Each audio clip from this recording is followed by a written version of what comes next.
Deep in the mountains of Akita Prefecture, far from the neon glow of modern Japan, stands a structure that time has forgotten, and locals refuse to remember. It's an abandoned sanatorium, a relic from an era when isolation was not a choice, but a sentence.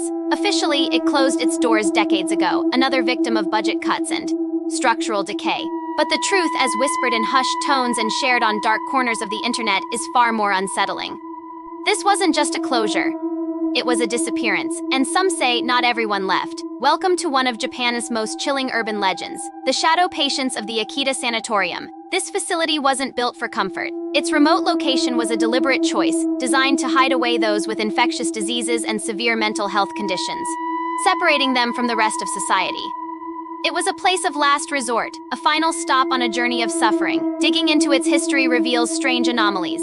Records from its final years of operation show an unusually high rate of patient turnover, yet local rumors persist that many were never officially discharged. They simply vanished from the books. Then one day, the staff walked out and the doors were locked for good. Medical equipment, rusted gurneys, and scattered patient files were left behind, frozen in time. The building was abandoned in a hurry, as if fleeing from something within its own walls.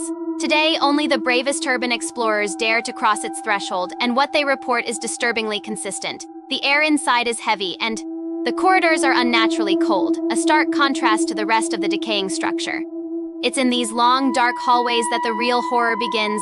Multiple witnesses, years apart and with no connection to one another, describe the same terrifying sight: silent, human-shaped shadows standing motionless at the far end of the corridor. They are tall and indistinct, draped in what looks like long hospital gowns. They don't move, they don't make a sound, they just stand there watching.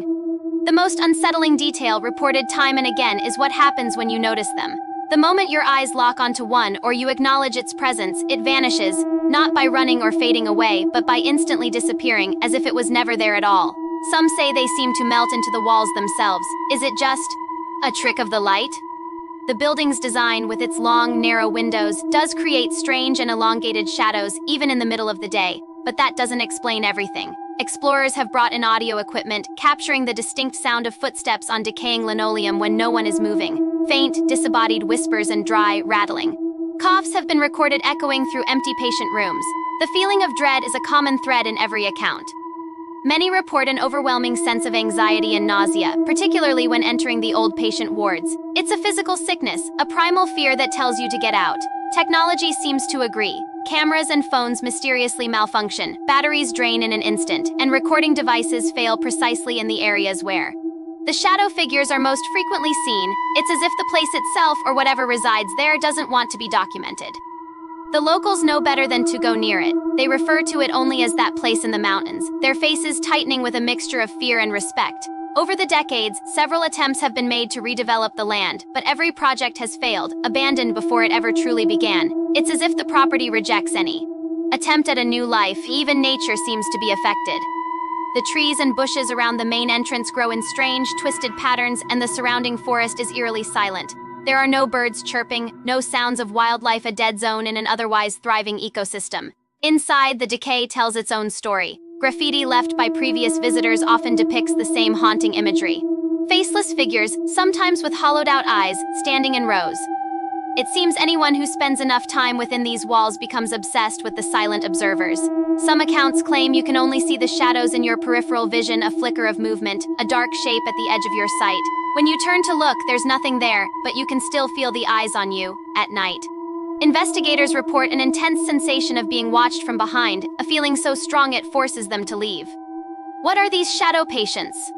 Paranormal researchers speculate they could be a form of residual haunting, an echo of the immense pain and trauma that saturated these walls for decades. The unresolved suffering of countless patients, trapped and forgotten, may have left a permanent scar on the location. Others propose a more scientific explanation, suggesting that high concentrations of toxic mold could induce hallucinations and feelings of paranoia. But this theory falls short when you consider the remarkable consistency of the sightings. How could different people across different years hallucinate the exact same figures, wearing the same hospital gowns and behaving in the exact same way? The mystery deepens with every new account. Doors that were firmly shut are found wide open. Objects moved by one group of explorers are found back in their original places by the next.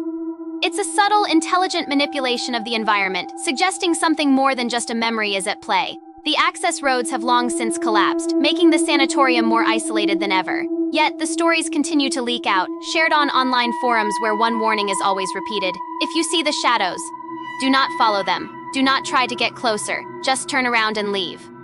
No one knows what happens if you break this rule, because those who might have tried have never come back to tell the tale.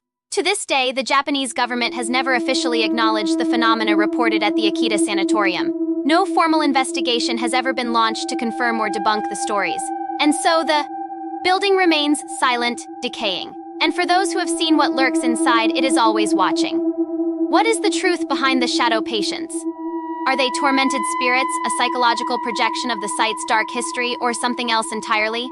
We may never know for sure, but one thing is clear: the Akita Sanatorium holds its secrets close. Its horror isn't found in jump scares or loud noises, but in the silent, repeating presence of figures that should not be there, figures that watch from the darkness and refuse to be forgotten. Thanks for joining us on this journey into one of Japan's darkest legends. If you have a story about a place like this, share it in the comments below. And don't forget to like and subscribe for more explorations into the unknown. Stay safe, and whatever you do, don't look too closely into the shadows.